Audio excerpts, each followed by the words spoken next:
Thanks for joining us. And today we're going to talk about, are Samadhi and enlightenment the same?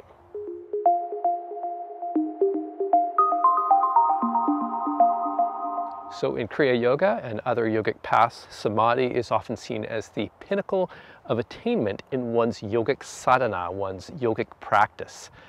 And when people are talking about Samadhi, often what they're talking about is superconscious awareness.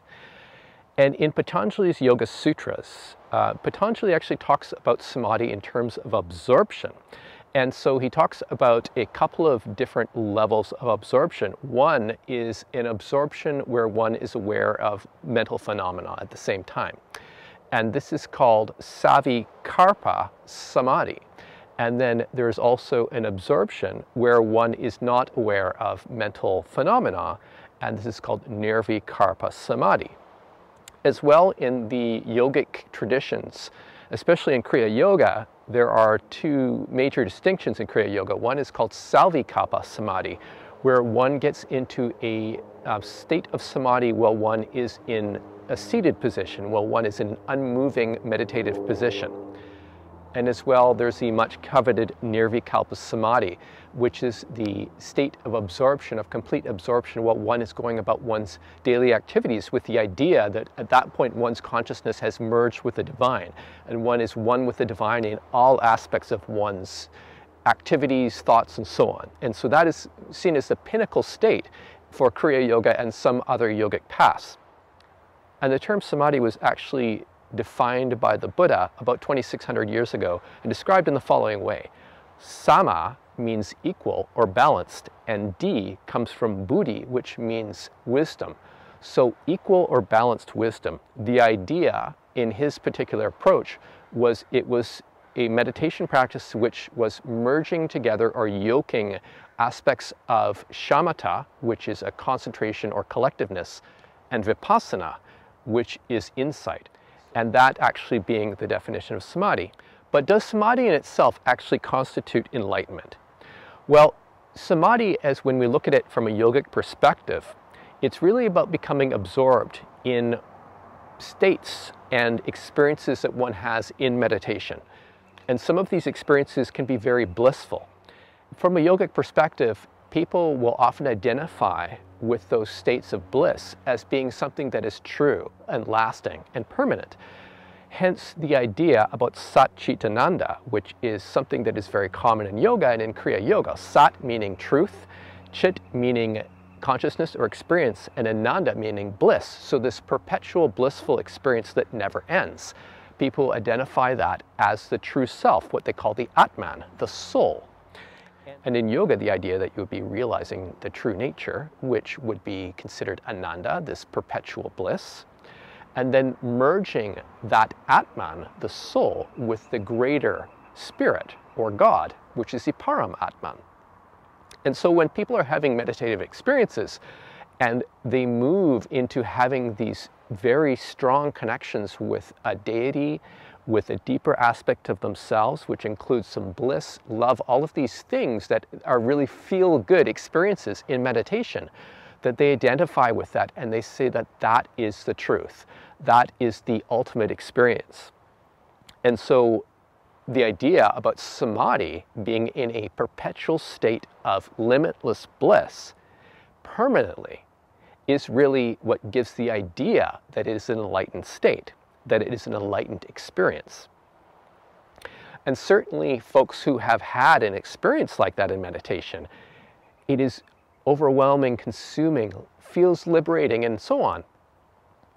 The only thing is that despite what people say, these states are actually transitory.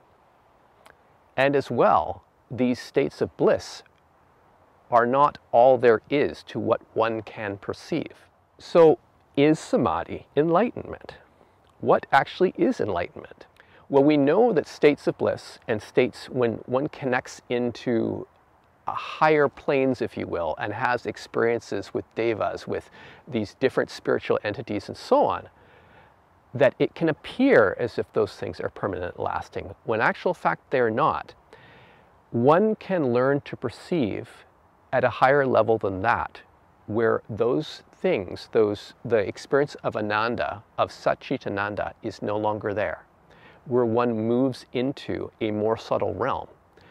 And the experience often that some people may have is moving into nothingness. All of that supposed limitless bliss does not permeate into that realm of nothingness. And so if one's definition of enlightenment is perpetual bliss, yet there is more beyond that, and the bliss will end, then how can that constitute enlightenment? It cannot. When we talk about enlightenment, really what we're talking about, or awakening, is a realization of the truth. And the extent of the bliss truth only goes so far. There is more beyond. The challenge that humans run into is that we experience these states of unhappiness. And some may posit that an experience of limitless bliss, unending bliss, solves that issue. But it doesn't, because those states of bliss and so on are conditioned by other things. They have not arisen independently. They are dependent on other conditions which affect them. So when one is actually seeking enlightenment or true awakening, which is really about overcoming unhappiness, which is a result from misunderstanding reality, we cannot look to bliss to solve the problem, as much as we may like to.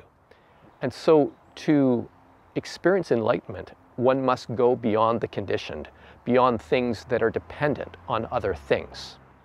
And so true enlightenment really is about touching the absolute unconditioned. And when one touches the absolute unconditioned, which is called nibbana in Pali or nirvana in Sanskrit, one experiences a change. One experiences a reset that affects all of one's consciousness, all of one's mental formations or predispositions, all of one's craving, all of one's embodied experience. It resets, like turning off a computer screen and turning it back on, and the computer starts to restart. And as the computer starts to restart, as the mind starts to restart, one starts to have realizations about the nature of reality. This has lasting permanent effects on one's consciousness and experience and level of realization. The experience of touching that unconditioned absolute over and over again has lasting permanent effects on one's experience and consciousness, and leads one towards enlightenment, where at last all the fetters of the illusory nature of reality are cut, and one sees things as they truly are, understands things as they truly are, and that is true enlightenment. That is not samadhi. So samadhi and enlightenment are completely different things. Samadhi could be seen as the vista that one may experience on the way to the absolute unconditioned, but it is not enlightenment in itself. So if you have any questions about this video, feel free to send me an email at info@modernkorea.com. Also check our website at modernkorea.com and our YouTube channel. So thanks for joining us, and we will see you next time.